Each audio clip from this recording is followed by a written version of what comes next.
නමෝ තස්ස භගවතු අරහතෝ සම්මා සම්බුද්දස්ස නමෝ තස්ස භගවතු අරහතෝ සම්මා සම්බුද්දස්ස නමෝ තස්ස භගවතු අරහතෝ සම්මා සම්බුද්දස්ස නමස්කාර වේවා බුදුරුවනට සමදා බුදු හිමි සරණ යමි නමස්කාර වේවා දම්රුවනට සමදා සදම් සරණ යමි නමස්කාර වේවා සංඝරුවනට සමදා මහා සංඝ සරණ යමි නමස්කාර වේවා තුනුරුවනට සමදා චරණ සරණ යමි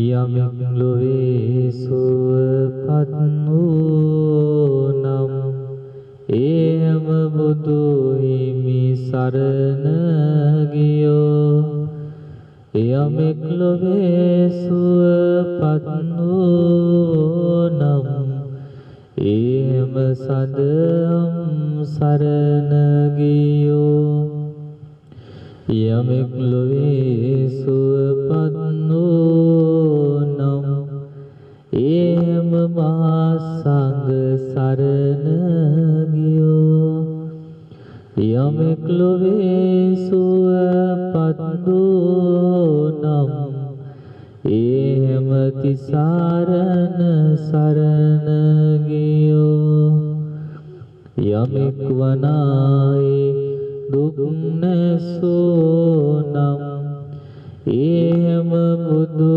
හිමි සරණ ගියෝ යමෙක් වනායි දුක් නැසෝ නම් එයම සදහම් සරණ ගියෝ යමෙක් වනායි දුක් නැසෝ නම් එයම මහා සංඝ සරණ ගියෝ යමෙක් වනායි දුක් නැසෝ නම් එයම තිසරණ සරණ ගියෝ සෞසත බුදු හිමි සරණ ගොසින් සෑම දුකින් මිදී සුවපත් වේවා සෞසත සදහම්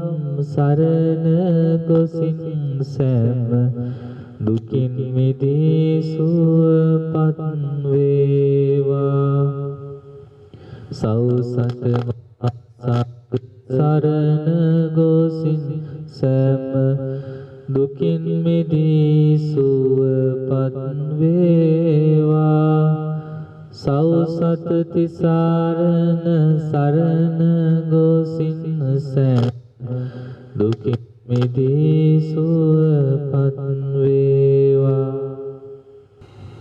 නමාමි බුද්ධං ගුණ සාගරන්තං සත්තා සදාන්තු සුඛී අවේරා කායෝ ජිගුච්ඡෝ සකලෝ දුගන්ධෝ ගච්ඡanti සබ්බේ මරණං අහංච නමාමි ධම්මං සුගතේන දේසිතං සත්තා සදාන්තු සුඛී අවේරා කායෝ ජිගුච්ඡෝ සකලෝ දුගන්ධෝ ගච්ඡanti සබ්බේ මරණං අහංච නමාමි සංඝං මුනි රාජ ශාවකං සත්තා සදාන්තු සුඛී අවේරා කායෝ jigucco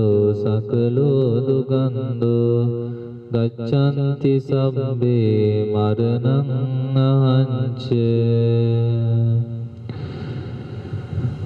දෑත නාලලේ වැඳ වැඳුම් ලබන්නේ සෑම දිනාට පින්කේත වන්නේ නේක දහම් සිසිලෙන් බබලන්නේ සාදු සාදු බුදු හිමි නම දින්නේ දෑත නාලලේ බැඳ වැඳුම් ලබන්නේ සෑම දිනාට පින්කේත වන්නේ නේක දහම් සිසිලෙන් බබලන්නේ සාදු සාදු මහා සංඝ නාම දින්නේ සාදු සාදු සාදු. හොඳයි. පිළිවෙලින් පවත්වාගෙන ඉන්න භාවනා වැඩපිළිවෙල සිදු කරගෙන යද්දී අපිට තේරෙන දෙයක් තමයි මේ භාවනාවක් වැඩෙන්නත් පිනක් තියෙන්න ඕන. මොකද්ද? පිනක් තියෙන්න ඕන. එහෙම හිතුනට පස්සේ අපිට භාවනා නොවැඩෙන්නේ පින් මදි නිසාය. අපි මහා පෞකාරයෝය. ඒ නිසා අපි පින් කරගෙන ඇවිල්ලා භාවනා කරනවායි කියලා කෙනෙක්ට හිතන්න පුළුවන්. එහෙම හිතනකොටම අපිට කල්පනා වෙනවා පින්කම් අතර බලවත්ම පින භාවනාව. පින්කම් අතරත් දාන, සීල, භාවනා කියලා තුනක් තියෙන ප්‍රධාන. ඔය තුනන බුදුරජාණන් වහන්සේ දේශනා කරනවා බලවත්ම පින්කම භාවනාවයි. මෛත්‍රී ධානය මලක් සිමින කාලයක් වඩනවා නම් එහි පින අනන්ත වශයෙන්. ඊටත් වඩා අසුරු සනක් ගහන මොහොතක් අනිත්‍ය දුක්ඛ අනාත්ම ත්‍රිලක්ෂණය වඩනවා නම් එය මේ ලෝකේ තියෙන වටිනාම පින බවයි දේශනාවේ සඳහන් වෙන්නේ. එහෙනම් ඒ සඳහායි අපි පේ වෙන්නට ඕන. දැන් සීලයක් ලැබිලා තියෙනවා. ඒ සීලය පිළිහිටගෙන සංවර වෙලා වත්පිළිවෙත් කරගෙන උදේ හවස බුද්ධ වන්දනාව කරගෙන ධර්ම කතාවල යෙදෙමින් මේ හැමදෙනාම නොසිස්සු දවසක් තමයි මේ ගෙවන්නේ.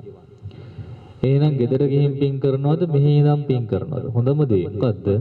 මෙතන නැවතිලා ඉන්න එක.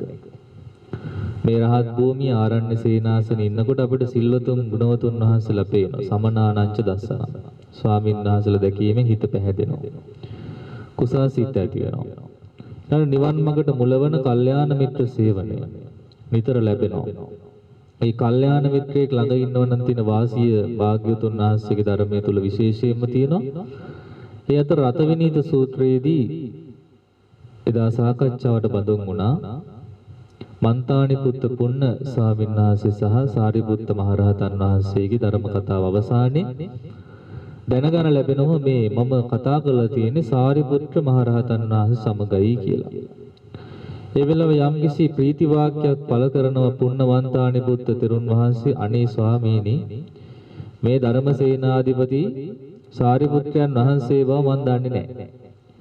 දන්නවනම් මට මේ උපමා ටිකවත් වැටහෙන්නේ නැහැ. මොකද දෙවෙනි උතුමෙන්ට උපමා කියන්න ඕනේ නැති නිසා. ස්වාමීනි ආශ්චර්යයි. ඔබ වහන්සේ වැනි කල්යාණ මිත්‍රයෙක් ඔළුවේ තියන් යන්න වටිනවා. කිසිම පරිහරණය කරන්න වටිනවා. මොකද කියනවනම් එහෙම ඔළුවේ තියන් ගියාට පාඩු නැහැ. යම් කිසි වෙලාවක සැකයක් ඇති වුණොත්, ධර්ම ගැටලුවක් ඇති වුණොත් බිමට වැඩම කරලා ආසනයක වඩා හිඳුවා වැඳලා අනේ ස්වාමීනි අපිට මෙන්න මෙහෙම ප්‍රශ්නයක් තියෙනවා. අපිට මේකට උත්තරයක් කියා දෙන්න කියලා අහන්න පුළුවන්. එතකොට කල්යාණ මිත්‍රයා හිසේ තියාගෙන ගියත් වටින්නේ ඒකයි.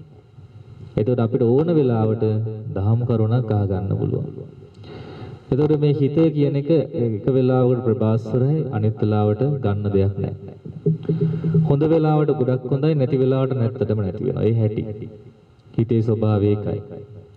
වික්කිත්තං වා චිත්තං වික්කිත්තං චිත්තන්ති පජානාති. වික්ෂිප්ත වූ හිතත් වික්ෂිප්ත බව දැනගන්න තරම් අපි දියුණු වෙන්න ඕන ඉස්සරහට.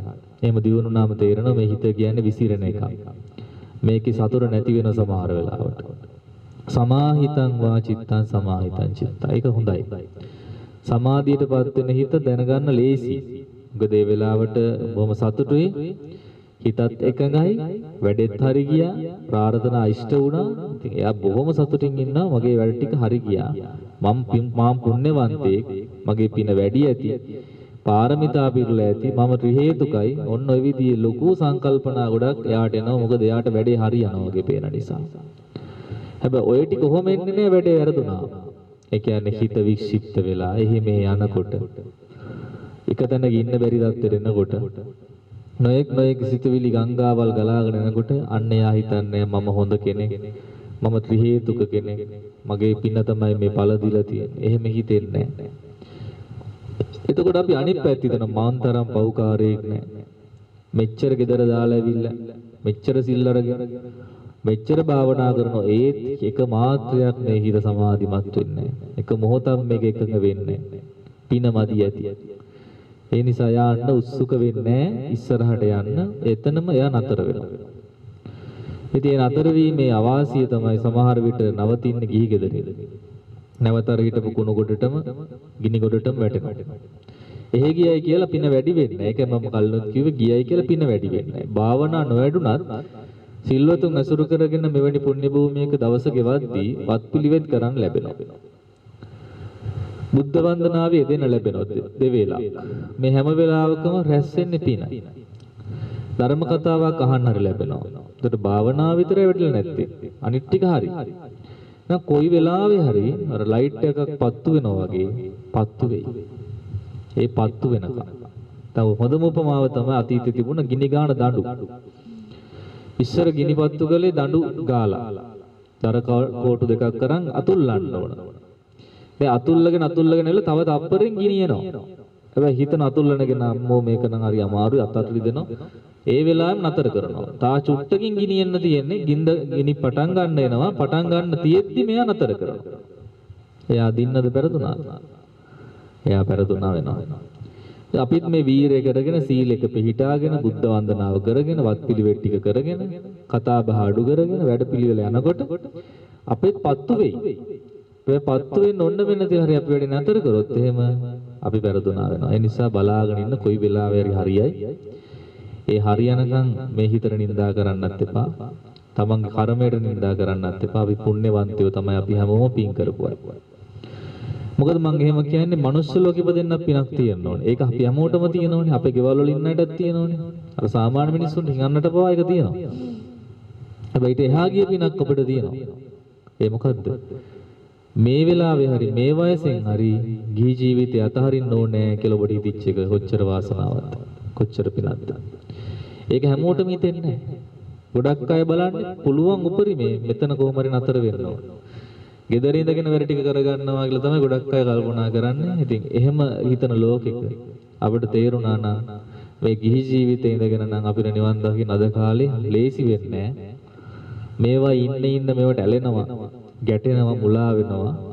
ඉතින් ඒ නිසා බුදුපසේ බුදුමහරහතන් වහන්සේලා ගත්තු මඟ නෙක්ඛම්ම ප්‍රතිපදාවයි, නෙක්ඛම්ම පාරමිතාවයි. කාමයන් ඔච්චරම සනීපනම් ඒ උතුමන්ව දාලා යන්නේ නැහැ. මහා ජනක රජතුමා වගේ උතුමන් කොච්චර සැප විඳපු අයද? ඒ රජවරු තමන්ගේ සුරූපී භාර්යාවරු රාජමාලිගා අතහැර දාලා ගියේ ලොකු දෙයක් දැකලා නෙවෙයි. අඹගස් දෙකක් තිබුණා.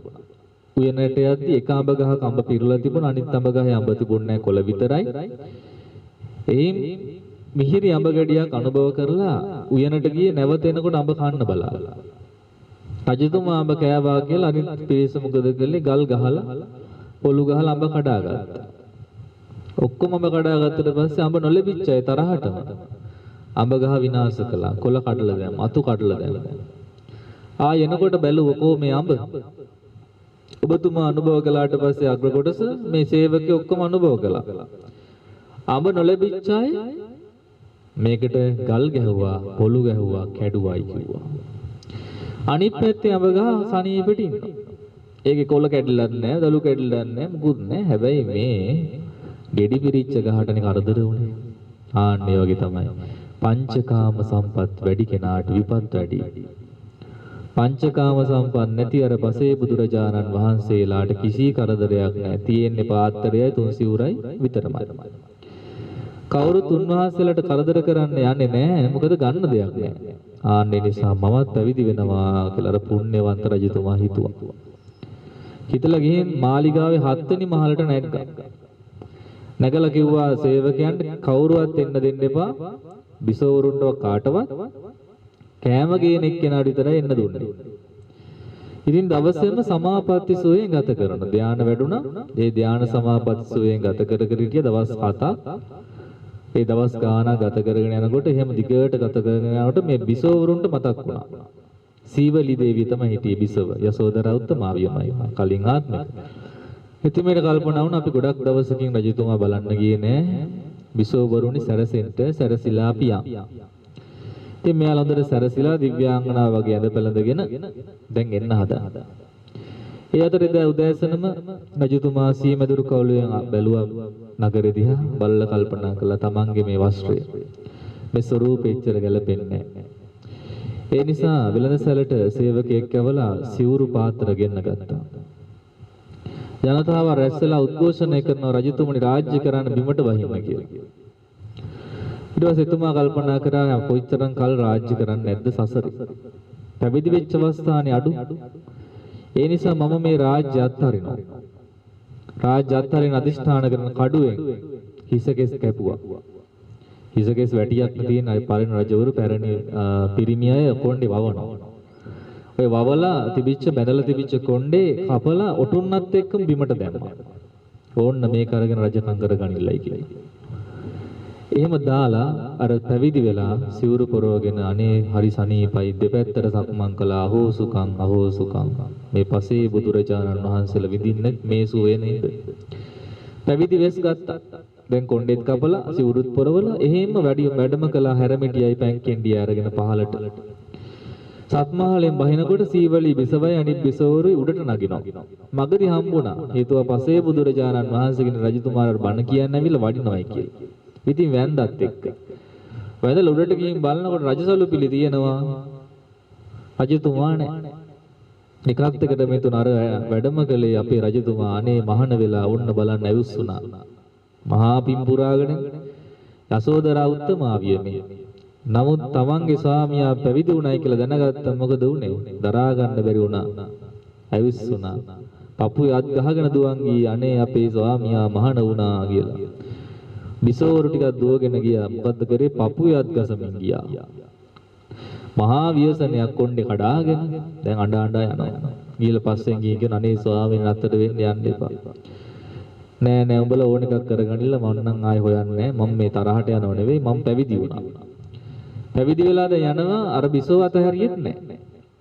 පස්සෙම ඉතින් මේ මහා ජනක ජාතකිතා වටිනා ජාතකයක් අපිට වීරිය ඇති කරගන්න මේ නිවන් මඟ දියුණු කරගන්නකොට එන ප්‍රශ්න කරදර මොනවාවත් හිතන්න ඕනේ.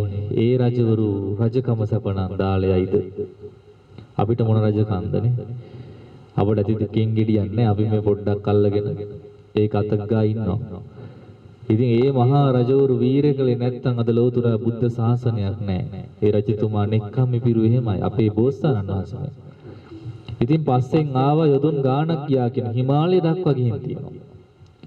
ඊළ අන්තිමටම බලනකොට මේ දේවිය නතර වුණේ නැහැ. පස්සෙන් එනවා.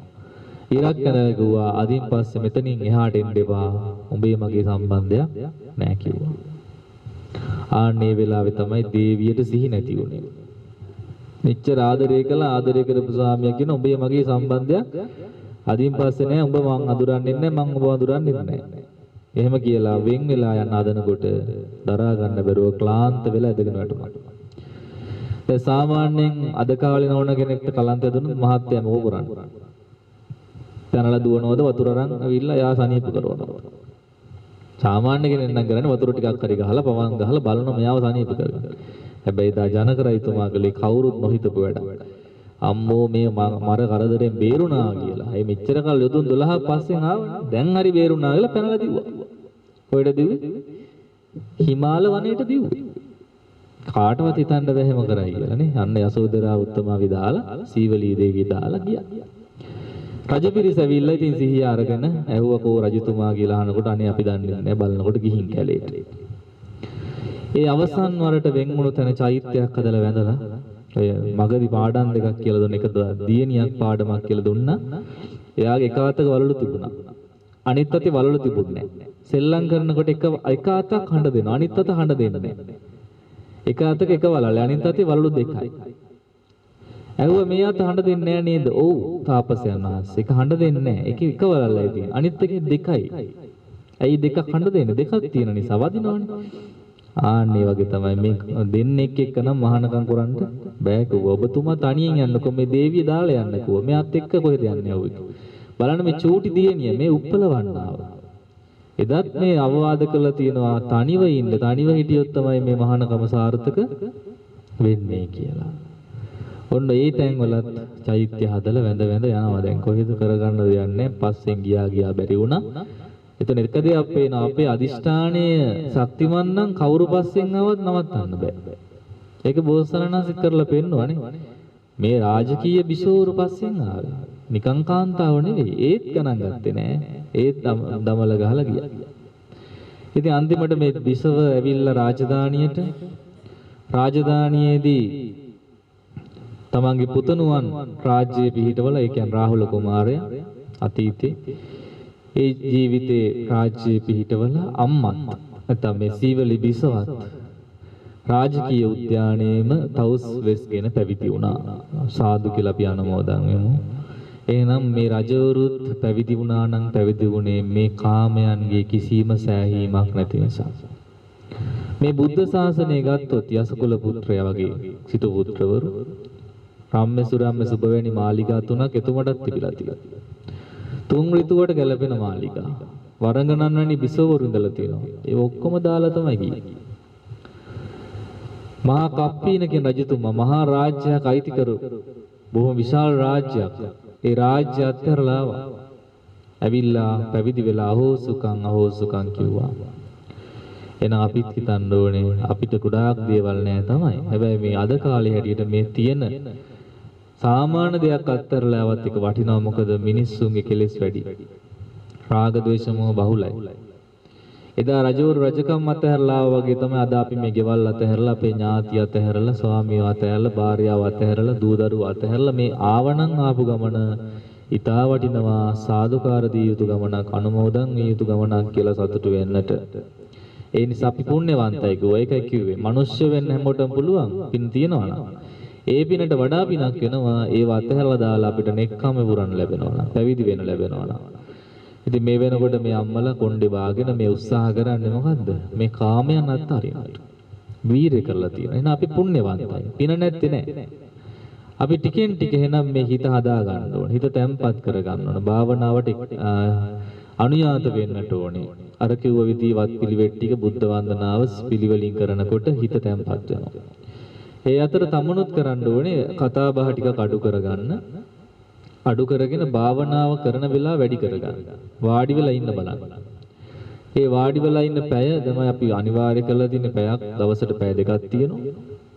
ඒ පැය දෙකේ මෙතන වාඩි වෙන්න. වාඩි වෙලා නැගිටින්න නැතුව ඉන්න උත්සාහ කරන්න.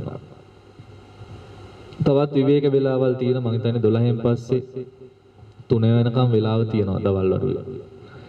ඉතින් මේ වෙලාවේ පොඩි කෙටි විවේකයක් ගත්තට කාරි නැහැ. නමුත් එතෙන්දිත් බලන්න එක්ක සක්මන් කරන්න. මම යෝජනා කළා මේ අයට උදේ දාණි ගත්තමත් දවල් දාණි ගත්තමත් පැය භාගයක්වත් සක්මන් කරගන්න උත්සාහ කරන්න. එතකොට ඇඟට හොඳයි වීරිය ඇති වෙනවා. නිදිමත දුර වෙනවා.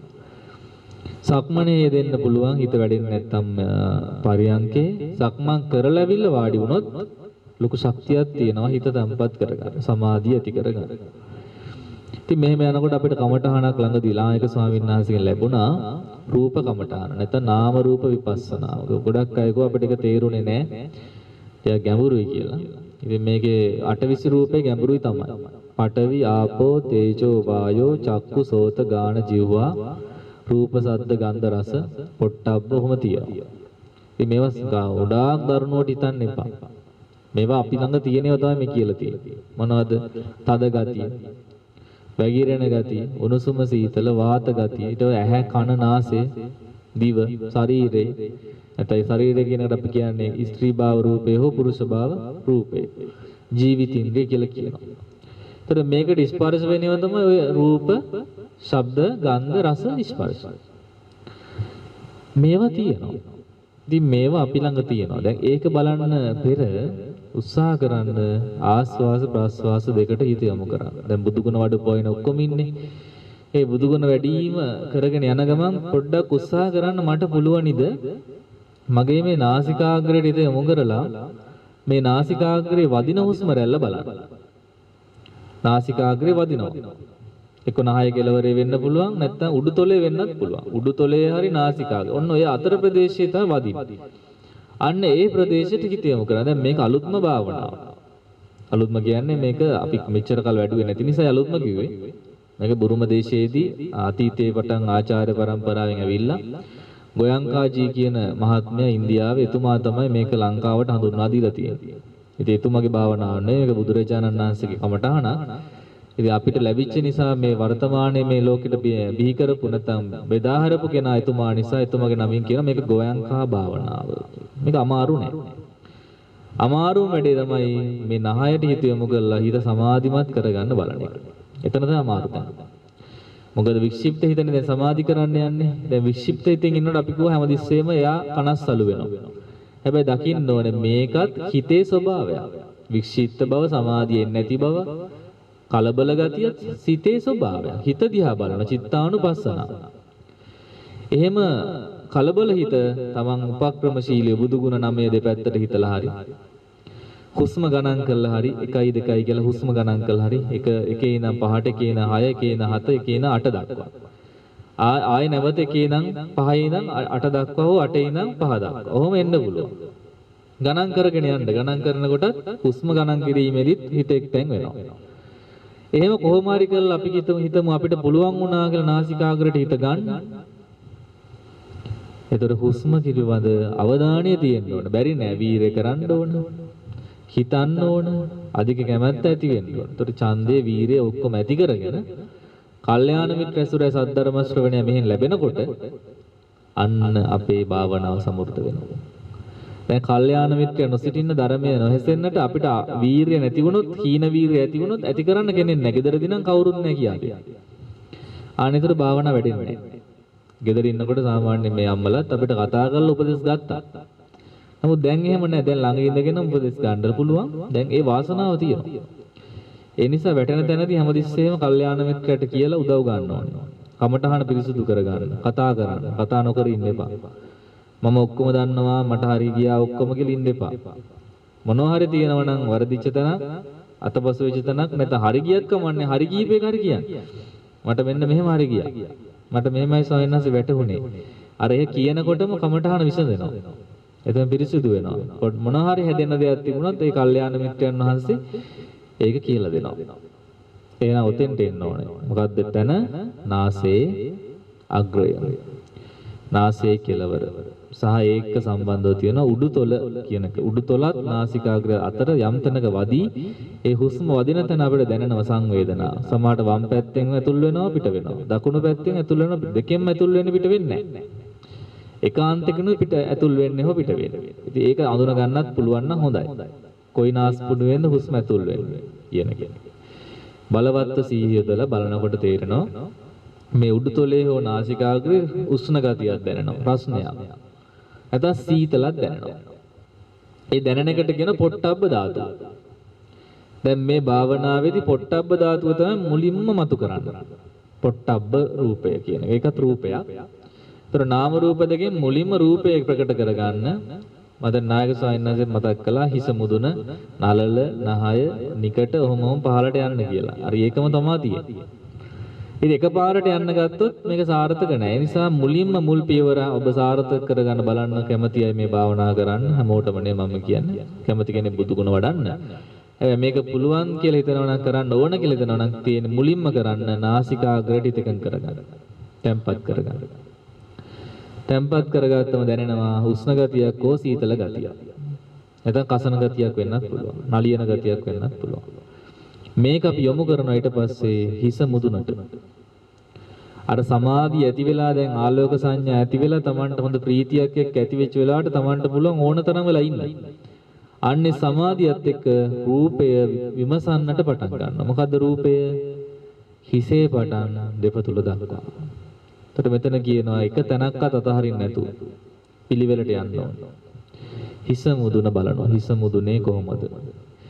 හිස මුදුනට හිත යොමු කරගෙන බලන මොනවද තියෙන්නේ? හිසේ දැනෙන දෙයක් තියෙනවද? එහෙම යම් වෙලාවක් බලනවා.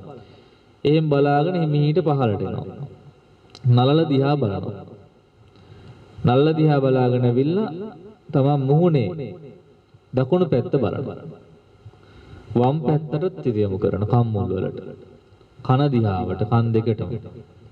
එහෙම බිමට පහළට එනවා. පහළට ඇවිල්ලා ඉස්සරහා පැත්තෙන් මුලින් බහිනවා පහළට. ඉස්සරහා පැත්තෙන් කොත් උගුර. නිකටම පහළට උගුරට එනවා. උගුරෙන් ඉඳන් බල උගුර තියෙන සම අණුව බලන සමේ මොනවද දැනෙනවද? බලන් ඉන්න ඇති. එහෙම හිත යොමු කරගෙන බලාගෙන ගිහිල්ලා වම් දකුණු උරහිසට වම් උරහිසට පපු ප්‍රදේශයේ ඔස්සේ යන්න ඕන බඩට. බඩින් පහළට තියෙන ඒ හරියක් Taman දැනගන්න ඒවත් සංවේදනා දැනෙනවද? උණුසුම සීතල මොනවද තියෙන්නේ? තියෙනන් දැනගන්න නැත්තම් කලබල වෙන්න එපා. ටිකක් වෙලා බලන් ඉඳලා තව ටිකක් පහළට යන්න. එහෙම යනකොට අපිට යන්න පුළුවන් මුලින් දකුණු පාය දිගේ. දකුණු කකුලේ කලව ඊට පස්සේ දන හිස කෙන්ඩා ආදියෙන් විලුඹ දක්වා යන්න. අයි වම් පායට එන වම් පායෙත් ඒ විදිහටම පහළටම යනවා. යටිපතුලත් බලනවා. එහෙම බලලා ආයි පහළින් පටන් ගන්නවා පිටිපස්සෙන් උඩට යන්න. කකුලේ පිටිපස්ස කොටස, කයේ පිටිපස්ස කොටස, තුනටිය, කොන්ද හරහා ආයේ එන උඩට.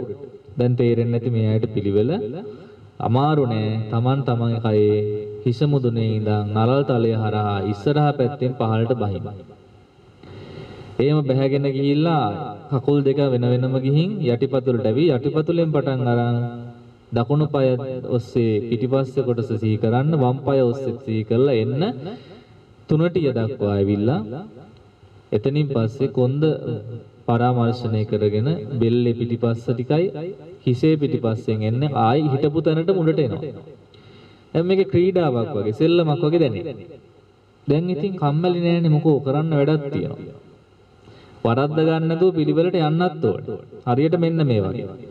වතුර බාල්දියක් ඔලුවට හැලුවොත් ඒක පිළිවෙලින් නලල මුහුණ දිගේ බේරිලා බෙල්ල පපුව කොන්ද මේ සියල්ලම තෙමාගෙන තමයි බිමට වැටෙන්නේ. ආන්නේ විදියට මානසිකාර කළ යුතුයි කියන එකයි මේ කමඨහනේදී රූප කමඨහනේදී විශේෂයෙන්ම කියලා තියෙන්නේ. ওই ටික දැන් ඉතින් ඇති මේ උපදේශ හොඳටම ප්‍රමාණවත්. මේක දැන් කළ යුතුයි.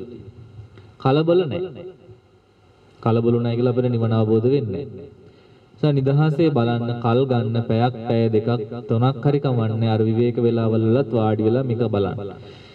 එහෙම බලනකොට දැන් භාවනා වැඩසටහන වෙලාවට සමහරට බිම ඉන්නේ. ඉතින් මේ අයට අපහසුම නම් පුටුවක ඉඳගෙන කුටියේදී භාවනා කළාට කාර්යයක් නැහැ. සිල් බින්දෙන්නේ නැහැ. ඒතර පහසු ඉරියව්වෙන් වාඩි වෙන්න වාඩි වෙලා බලන්න. මේකට හොඳම ඉරියව්ව අපි කියන පරයන්ක කියලා. පරයන්ක ඉන්න බැරි අසනීප තියන අය ඉන්නවා.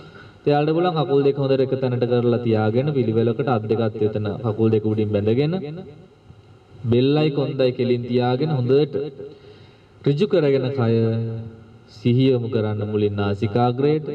ඒ සංවේදනා දැනගන්නේ මුලින්ම කරන ආස්වාස ප්‍රස්වාස දෙක බලන්න. ඒ ආස්වාස ප්‍රස්වාස බලලා හිත එකඟ වුණාට පස්සේ තමයි අර හිස මුදුනේ ඉඳන් දෙපතුල දක්වා පහළටත් උඩටත් යාමේ වැඩපිළිවෙල පටන් ගන්න තියෙන්නේ.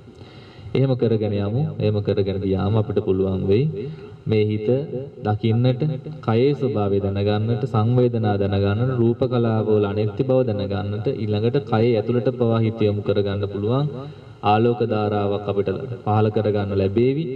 ඒ සියල්ල එසේම සමෘද්ධ වේවා කියලා අපි ආශිර්වාද කරනවා. එහෙමනම් කොයි තැනකවත් වැටෙන්න එපා. හිත වික්ෂිප්ත වුණොත් ඒ බව දැනගන්න. වික්ෂිප්ත හිතක් මට දැන් තියෙන්නේ.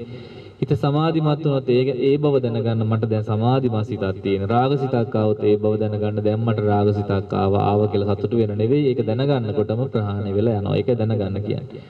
දේශයක් ආවොත් දේශසිතක් ආවා. ඒක ප්‍රහාණය වෙනවා. මෝහසිතක් ආව. එහෙනම් මේ පැමිණි ගමන සුන්දරයි, ශ්‍රේෂ්ඨයි. මේක ඉස්සරහට පවත්ව ගන්නයි අවශ්‍යයි. සඳහා මේ හැම දිනාටම මේ භාවනා ධර්මය හොඳින් දියුණු කරගන්නත් ඒ අනුව මේ පැවිදි ජීවිතය, නෙක්ඛම්ම ජීවිතය උත්කෘෂ්ඨ ආකාරයෙන් ගත කරගෙන අප සෑම දෙනාට තුන් නිවනින් සැනසෙන්නත් ලැබේවා කියන අදහසින් දැන් නාසිකාග්‍රයට හිත යොමු කරගෙන භාවනාවේ